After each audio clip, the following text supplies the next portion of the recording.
There are people who talk about raising your frequency, your vibration. Good, good, good. What frequency are you at right now? Do you know? If you don't know where you are, how do you know where you're going? Define ascension. Define raising your vibration. What does that mean to you? What, do you want to fly? Move objects with your mind? You want to teleport from room to room like Doctor Strange? You want to travel the stars using your mind and rematerialize on some other planet? Do you want an increase in intelligence, raising your IQ to that of a genius and beyond? A higher state of consciousness? Do you want to be able to heal those around you who are sick with only the touch of your hands? Read minds, maybe? I know. You want to know the secrets of the cosmos. You want to become a master of the universe.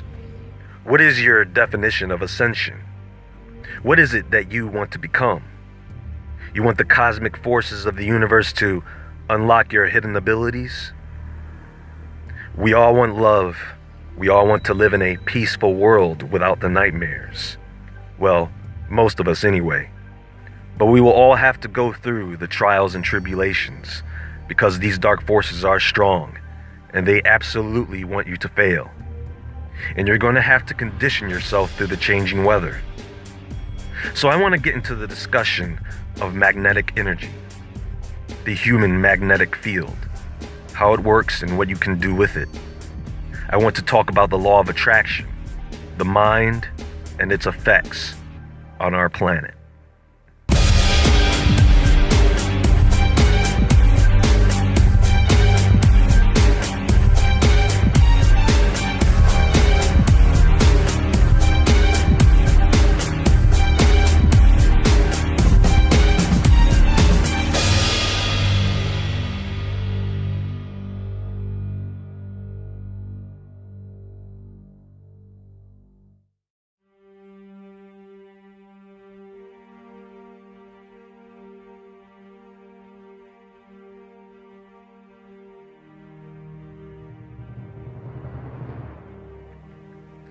There is energy in all things, but what is its driving force? Why does the wind blow? Why do the rivers flow? What causes it to rain or snow? What fuels this planet, giving rise to its vegetation and vast wildlife? It is the same force that fuels human energy, magnetism, electrical current. It gives us the ability to think, to turn on our lights, drive our cars, and operate our televisions, laptops, and portable devices. Without this source, it is probable that none of these things would be possible. And that source, my friends, is the sun. Think of it this way. Our bodies are vessels. They are extensions of the earth. We are the earth.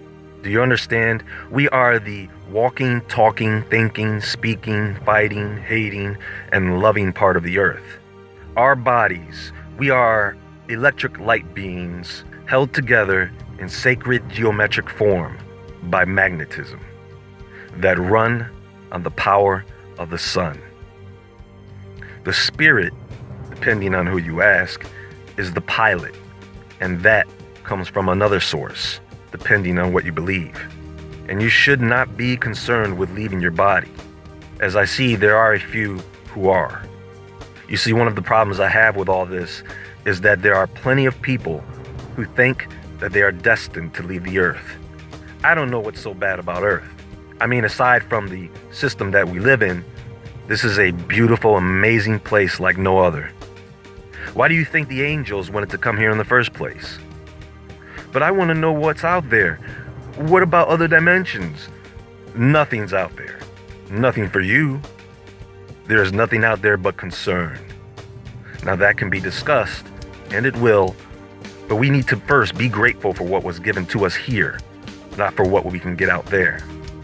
Now, this energy that we get from the sun cannot come from the direct energy alone, because things move. We think, we move, and expend energy. So, we must eat food. We must consume fuel. So we have to eat the light energy of the sun through vegetation, which is just an edible form of photons. But we don't consume all vegetation that has this energy. Now, we don't walk around eating grass, but grazing animals do. And so their meat is a secondary form of this light energy. Do you see? Photosynthesis is the transformation of visible light energy into consumable fuel. The plant takes carbon, hydrogen, and oxygen to form a carbohydrate molecule that we then consume for calories, or energy that creates heat. Energy from the photons that are released from the chemical bond once digested. So this is why vegetation that absorbs a lot of sunlight, such as citrus fruits, leafy greens, and algae, are probably the healthiest foods you can eat. This is also why honey is such a miraculous food. I like to think of it as liquid sunlight. So now, with this energy that we measure in calories, our bodies can produce electricity. Each atom in the human body has protons, neutrons, and electrons. Now, when an atom has an unbalanced charge, it will either become positively charged or negatively charged. This transition allows electrons to flow freely from one atom to another. This flow is electricity. The way this works is electrolytes, such as sodium and potassium, move freely in and out of the cells. When the positively charged sodium ions move into the cell, the negatively charged potassium ions move out of the cell. This change in the charge creates an electrical pulse. This has a domino effect as it causes the next cell to open up, allowing sodium and potassium ions to move in and out freely. This is how pain works. When you smash your thumb with a hammer, that electrical pulse travels along the nerve that senses pain all the way to your brain. This should give you a good idea of how fast that whole process works. These electrical signals cause your muscles to contract and your heart to beat. They also allow you to think. Food is a combination of light energy from the sun and the elements of the earth. So as the sun charges us up, we can use the earth to ground us. You see, we already know that there is a pretty consistent resonant frequency of the earth. The earth also has a powerful negative charge, meaning it has an abundance of electrons. So when you stand on the ground barefoot for about an hour and a half, those electrons in the earth are absorbed through the soles of your feet and enter the bloodstream. The idea here is to keep your body at the same negative charge of the earth, because our bodies are the earth. And when those two charges are off, your body builds up with free radicals and you're likely to get sick. The electrons absorbed from the earth take out those free radicals, reducing inflammation and pain. You get better sleep, an increase in energy, and you don't age as fast. It thins the blood, improving the flow of oxygen. It also helps to alleviate the stress caused by electromagnetic fields, Wi-Fi, cell phones, laptops, and that's just the beginning. Because see, our bodies can get charged up and often overcharged. I encourage you all to watch a powerful documentary film entitled The Grounded by Steve Kroschel. Now, I don't want to spoil the movie, and I believe you will appreciate the information more if you see it presented there.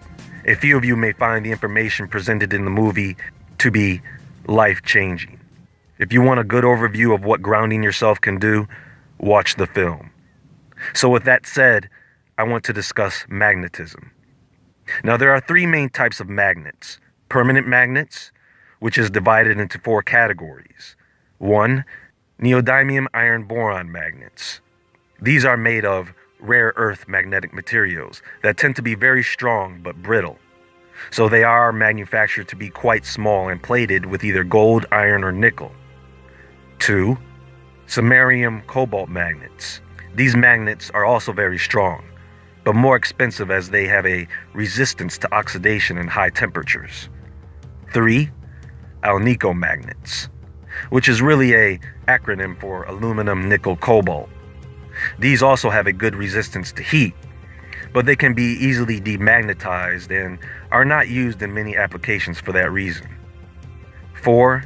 Ceramic and ferrite magnets, made from iron oxide and barium or strontium. They are very strong and inexpensive, very hard to demagnetize, but they are very brittle.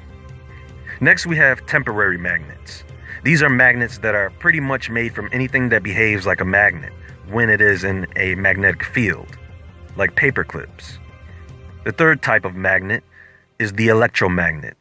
These are made with a wire, usually copper, coiled around a core material like iron to form a solenoid. The magnet is charged once an electrical current passes through it. A simple homemade magnet: take a copper wire, coil it around a nail, and then take the two ends of the wire and connect them to the positive and negative terminals of a small battery. And you have an electromagnet. Now, how many of you have heard of the National High Magnetic Laboratory in Florida?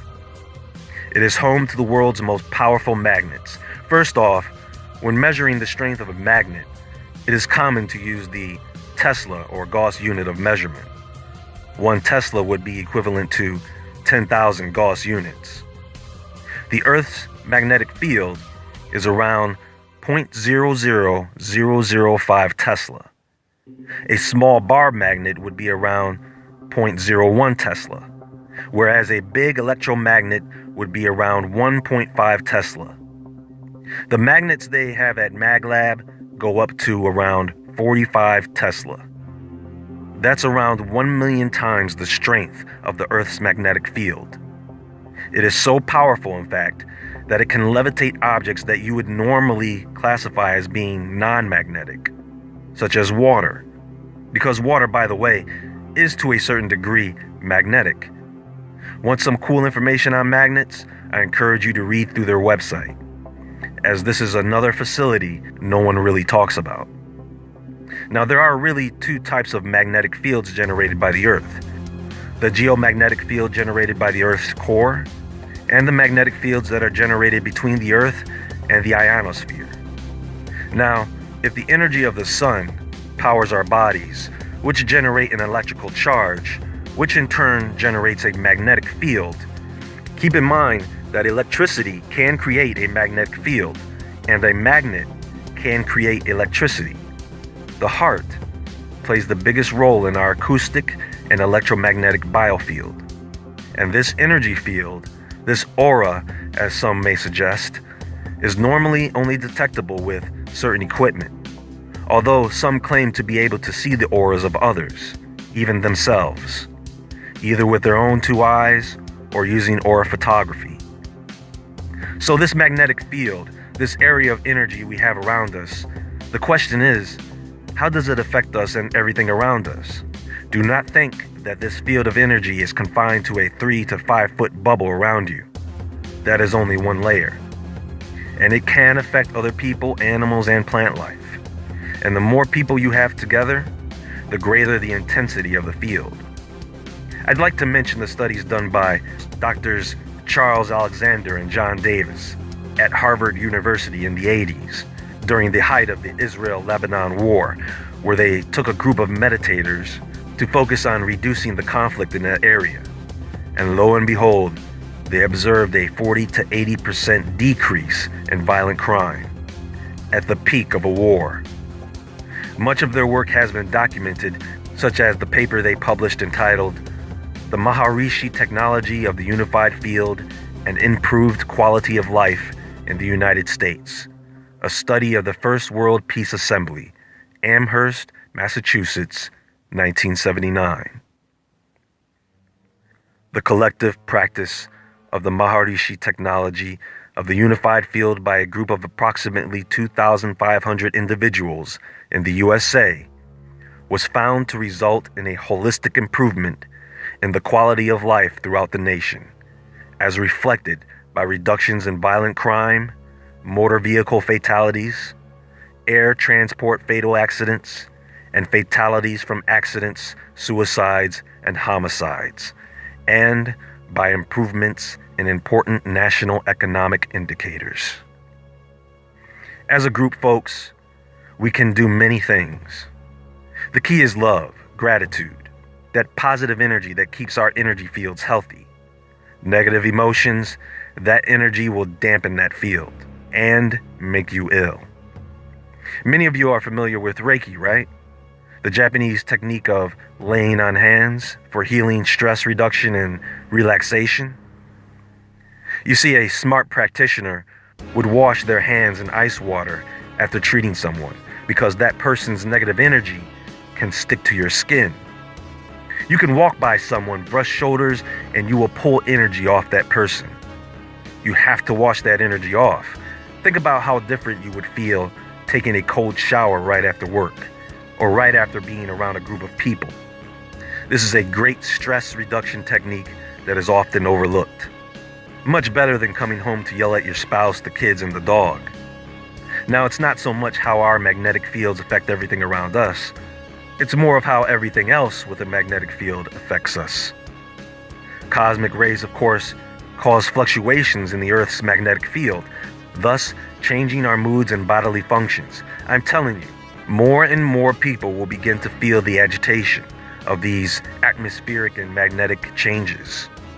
In the meantime, you can use magnetic fields to improve your health.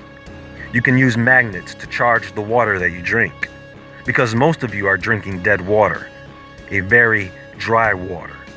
To make the water wetter, to make it vibrationally better for you, for better absorption, you use magnets to charge the water. You can get magnets for your shower and faucets to do just that. You can get rare earth magnets to put your food and water on top of. You can stand on these magnets, practicing standing meditation or qigong on these things, and it will enhance the effects. You can wear magnetic anklets, bracelets, and necklaces that will improve circulation and detoxify the blood.